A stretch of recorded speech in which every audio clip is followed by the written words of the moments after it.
Today I can report 20 new cases. Thankfully, 19 of these are overseas acquired and not in hotel quarantine yet. What they are is a crew of 21 on the MV Sanyu, a bulk carrier vessel. We were advised that a number of the crew on board were unwell, and health workers went on board yesterday and tested them, and 19 of the 21 have come back positive so far. And I'll get Dr. Young to just talk about the logistics of how we will be managing that crew to look after their health going forward. In addition, we have one confirmed case in the community. This is an individual who had been in hotel quarantine, had travelled from the Philippines, is a Australian resident who lives in Western Australia, but had travelled back to Brisbane from the Philippines and left quarantine on the 17th. He had all of his tests while in quarantine were negative, however has become unwell and had been tested on the evening of the 26th of July and has come back positive.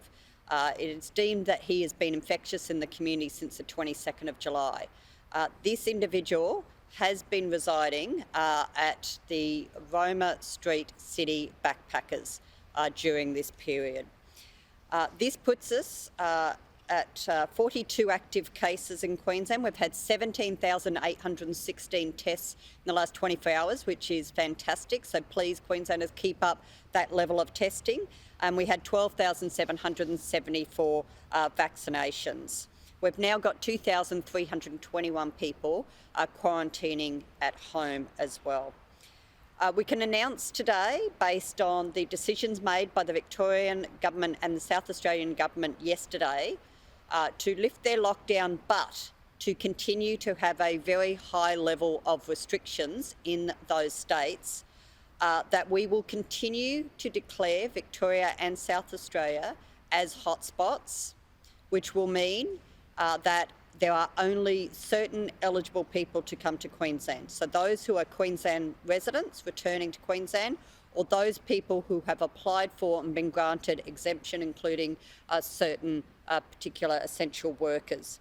For people who are currently eligible to travel to Queensland from 1 a.m. on Friday, we will allow these people to quarantine at home instead of hotel quarantine.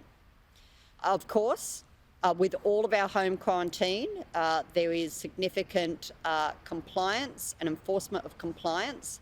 And if anyone is found to be in breach of home quarantine, not only can they be fined, but they also can be required to go into hotel quarantine.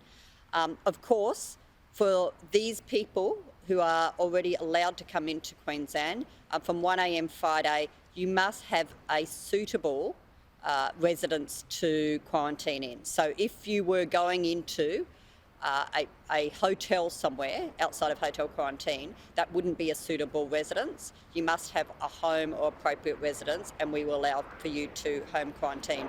I'll now hand over to Dr. Young to just talk about particularly these cases today, the crew on the ship, but also importantly this new community case that we have.